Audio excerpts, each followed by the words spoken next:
Caros amigos e amigas, hoje vamos meditar um pouco sobre aquilo que poderíamos chamar de a salvação. Um dos grandes efeitos da obra realizada por nosso Senhor Jesus Cristo. Nesta nossa meditação, dentro da Semana Santa, por ocasião do domingo da Páscoa, vamos mirar aí com um pouco mais de atenção este ensinamento, a salvação.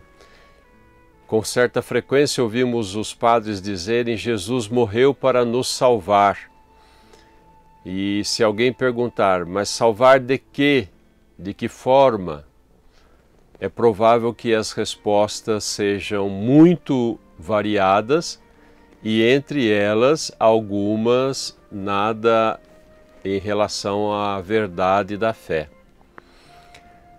Jesus nos salva de quê? Nos salva de uma ameaça de morte? Nos salva de um psicopata, de um louco que pode vir na nossa direção e queira nos atacar? Jesus nos salva de uma fera? Tudo isso pode ser aí até válido, mas não é bem isso o que Jesus realiza com toda a sua obra. Quando falamos da obra de Jesus, falamos desde a sua encarnação, a sua pregação, sua vida pública, sua paixão, morte e ressurreição. Todo o mistério de Cristo compreende aí aquilo que dizemos e que chamamos de a obra de Cristo. Então Jesus de fato veio para nos salvar e nos salvou e nos salva. Mas é preciso entender também quais são os efeitos dessa salvação na nossa vida hoje e qual é o efeito da salvação que Jesus nos alcançou na eternidade. Não é possível esgotar o assunto numa breve meditação como essa nossa, mas dizer algo aí que possa ser bastante importante para a nossa vida espiritual. Jesus nos salva e a sua salvação diz respeito à nossa liberdade, em oposição à dependência. Jesus nos salva e isso tem a ver com perdão, o que é ao contrário da culpa, do sentimento de culpa. Jesus nos salva para o amor, que é aí o contrário do narcisismo, no narcisismo que consome, que esgota a capacidade de amar. Essas questões, elas naturalmente dizem respeito a toda a humanidade e ao longo da história, muitos pensadores, filósofos, estudiosos tentaram resolver e responder a essas questões. O ser humano é verdadeiramente livre ou não? Se é livre, ele tem uma liberdade plena ou uma liberdade relativa? E em que caso se poderia dizer que, embora livre, o ser humano se revela dependente? Mais ainda, o ser humano mostra em diversas circunstâncias da sua vida um sentimento de culpa. O sentimento de culpa não é exatamente a consciência de culpa. O sentimento de culpa é mais na linha psicológica. O sujeito sente-se culpado e por conta disso acha que não deve ser amado, que não deve ser querido e mesmo que as pessoas não gostam dele, não o querem bem. A consciência de culpa, diferente disso, é reconhecer: eu errei. E em determinadas circunstâncias da vida, todos nós cometemos erros. E reconhecer que erramos e que devemos pedir perdão, isso é uma atitude de gente adulta. Isso é saudável, né? A consciência de culpa atormenta a humanidade ao longo da sua história. Se alguém fizesse aí uma pesquisa, ia reconhecer, identificar isso. como também o narcisismo, como uma característica entre as principais características da nossa época moderna e pós-moderna.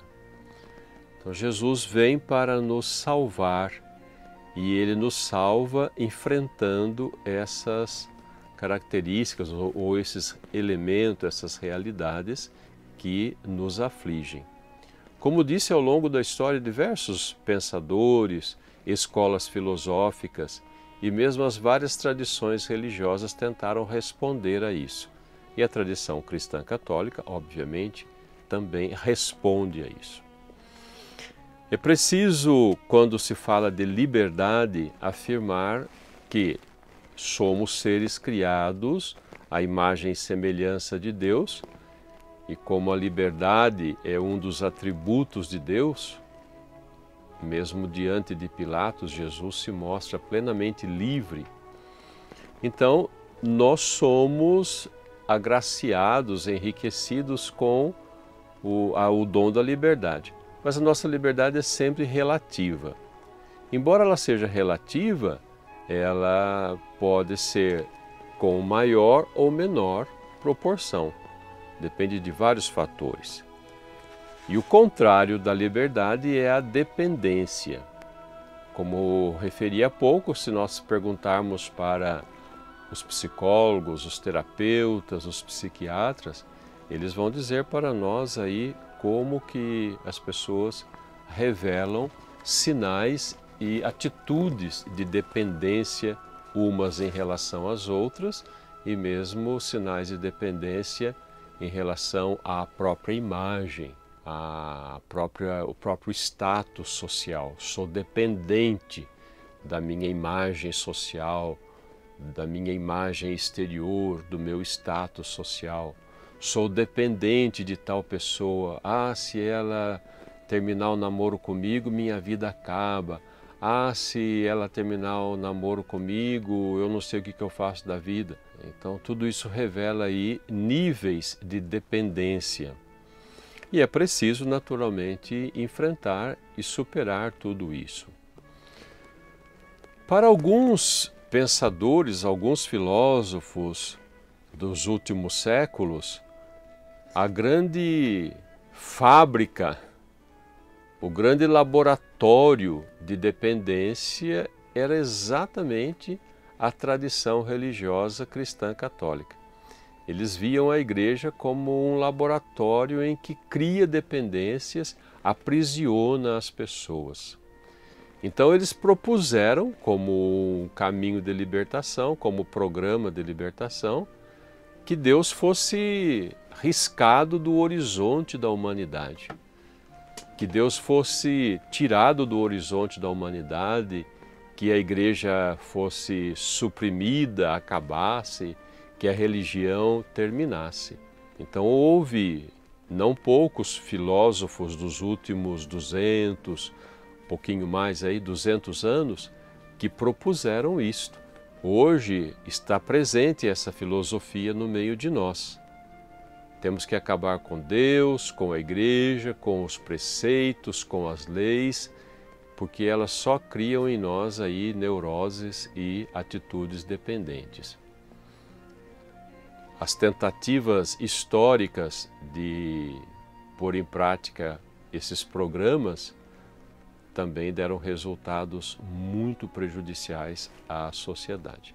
Basta ler um pouco a história dos últimos 200 anos aí.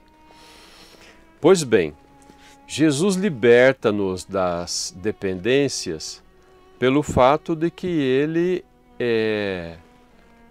nos ajuda a encontrar um sentido verdadeiro para a nossa vida. Claro que devemos querer bem as pessoas, que devemos até nos alegrar com o que elas nos oferecem, né? De afeto, de atenção, de reconhecimento. Tudo isso tem lá o seu valor. Mas Jesus nos ensina a pôr o sentido da nossa vida em algo muito mais profundo, algo muito mais sólido. Eu não preciso apegar à minha imagem pública, à minha imagem social, ao meu status social. Eu não preciso viver na dependência do amor do meu pai, do amor da minha mãe, da esposa, do esposo. Não precisa viver assim. Conquanto devamos valorizar tudo isso. Devemos depender exclusivamente e plenamente do amor que Deus tem por nós. Depender do próprio Deus. Ele deve ser a rocha firme sobre a qual apoiamos a nossa vida, a nossa existência na sua totalidade. Ele deve ser aí o eixo da nossa história, sem desprezar as pessoas que são importantes para nós. Mas ele ser aí a base sobre a qual apoiamos toda a nossa vida, toda a nossa história. Então, assim, na medida em que eu apoio a minha existência, a minha vida em Deus Nosso Senhor, eu vou me tornando livre em relação às coisas e às pessoas. Eu vou me tornando livre em relação àquilo que pode me aprisionar. O dinheiro, as necessidades de atenção, a necessidade de reconhecimento, de valorização. Num determinado ponto, tudo isso pode ser justificado, válido. Mas, na maioria dos casos, ao que parece, ultrapassa um certo limite. As pessoas aí ficam dependentes de coisas e pessoas. O ideal seria que nós dependêssemos só do amor. O ideal é que nós progredíssemos na liberdade e nos tornássemos dependentes só do amor. Como Jesus e Maria Santíssima vivem isso de modo pleno. Então Jesus nos salva das dependências, nos liberta das dependências e nos aponta para aquilo que é o essencial, que é fundamental, que é a rocha da vida da gente. Então nisso está a salvação. Nesta vida isso será sempre imperfeito, mas nós vamos caminhando até chegar na eternidade. Na eternidade, só Deus pode ser o centro da nossa vida, nada nem ninguém. A salvação que Jesus nos traz compreende e diz respeito ao perdão, a vencer a consciência, o sentimento de culpa. Né? O sentimento de culpa, o remorso. Que benefício traz o sentimento de culpa, o remorso? Um exemplo típico para mostrar quando alguém está meio que tomado por um sentimento de culpa é esse. Então a mãe fez um bolo e falou, olha, esse bolo aqui nós vamos comer amanhã no café, que é um dia de festa para a nossa casa. Mas o menino não resiste, e mais à noite ele vai lá e dá um beliscão no bolo. E não resiste, vai uma segunda vez, na segunda vez a mãe o surpreende beliscando o bolo. Aí ele fica todo desconcertado, todo aí sem jeito. E lá no seu inconsciente ele começa a imaginar assim, minha mãe não gosta mais de mim porque eu desobedeci a ordem dela, eu fiz o que ela não queria que fizesse. Como o menino não consegue viver com esse remorso, com essa autocondenação, ele começa a fazer como o gato quando quer carinho. O gato fica rodeando a perna do dono, se esfregando na perna do dono como ele quer carinho. O menino também faz isso, começa a aproximar-se da mãe. No fundo, ele está se aproximando da mãe não porque ele ama a mãe, mas porque ele quer que a mãe continue amando a ele, né? Nós transferimos esse padrão de comportamento para Deus e Jesus fala, não precisa disso. Não precisa disso. Quando erramos, Pai, errei. Fiz aquilo que o Senhor falou que era para eu não fazer. Me perdoa. E levanta a cabeça e continua. Isso liberta, isso livra. Eu não preciso rodear a Deus para que Deus me queira bem. Eu não preciso fazer um agradinho para Deus para que Ele me queira bem. Ele sempre me quer bem. E quem diz isso para nós, quem revela isso para nós é o próprio Jesus. Então, a libertação é isso. A salvação é isto. Jesus nos salva apontando para nós o amor misericordioso de Deus que perdoa. Perdoa sempre que nós reconhecemos nosso erro, temos a honestidade de pedir perdão, não usamos aí disfarce, né? Ah, o senhor sabe como é que é, né? A gente é fraco, a gente fez isso. Isso é rodear o assunto, né? Em que consiste a salvação? A salvação consiste em que o perdão sempre é oferecido ao pecador, sempre. Ele não precisa alimentar consciência de culpa, sentimento de culpa, não precisa alimentar remorso, não precisa alimentar aí sensação de que Deus não gosta mais de mim, eu fiz uma coisa que desagradou a Ele. Não. Senhor, Tu conheces o meu coração, Tu sabes que eu fiz errado e eu estou arrependido disso. Então eu te peço com toda a sinceridade de que sou capaz, perdoai-me. E como um adulto, eu saio de cabeça erguida e retomo a minha vida. Nessa vida nós vamos ter que fazer muitas vezes isso, essa experiência de salvação, até chegar à eternidade. Um terceiro elemento para entender a salvação que Jesus nos conquista, realiza e oferece para nós, lembremos-nos de um mal muito presente na nossa época, o narcisismo. O narciso, como se sabe, é aquele que mira o próprio rosto no espelho, na água, e se encanta com a própria beleza. Naturalmente que é bom que nós gostemos da nossa fisionomia, gostemos de nós mesmos, mas é muito diferente isso do que ficar aí como um caracol voltado, contemplando-se a si mesmo, contemplando o próprio umbigo. Esse é o narcisismo. O narcisismo presente nos dias de hoje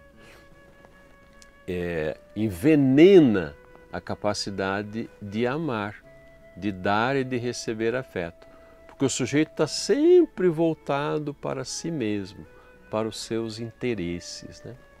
Ele não é capaz de olhar em volta de si e ver as outras pessoas e mesmo identificar quando alguém em torno a si está precisando de alguma ajuda. O narciso não consegue fazer isso. Pois bem, como ninguém dá aquilo que não recebeu, Jesus primeiro doa o amor. Ele revela isso para nós. Olha, Deus nos amou primeiro. Deus é amor, Ele nos ama primeiro. Faça a experiência de ser amado por Deus, né? Procure o amor em Deus. Procure conhecer e experimentar o amor em Deus. Isso não é tão simples? Não, eu acho que não. Mas é possível. Tenho que ler, tenho que meditar mais a palavra de Jesus, contemplar os gestos, os atos de Jesus e reconhecer. Ainda que meu pai e minha mãe me abandone, o Senhor não me abandonará. Deus Pai Todo-Poderoso me ama muito mais que meu pai e minha mãe. Essa é a grande revelação que Jesus oferece para nós. E na sua obra de salvação, Ele nos dá a graça de entrar nessa nova atmosfera, nesse novo dinamismo. Eu não preciso ser um narciso que se volta apenas para meus interesses, para os meus cuidados, para minhas necessidades. Obviamente que devo cuidar de mim, mas devo estar atento ao entorno, às pessoas no meu entorno. Então, conhecendo o amor que Jesus nos revela, o amor do Pai que Ele nos revela, nós vencemos o narcisismo. Somos salvos do narcisismo. Aí aprendemos a receber o amor que Deus nos dá, o amor que as pessoas também nos dão, e somos capazes de dar amor às outras pessoas. De novo, isso será sempre um processo. A salvação é sempre um processo. Nós vamos avançando nesse processo até o fim da nossa vida terrena. Quando passar a nossa vida terrena, aí nós vamos mergulhar definitivamente no amor. Mas aí também está um efeito da salvação conquistada, operada por Jesus para o nosso benefício.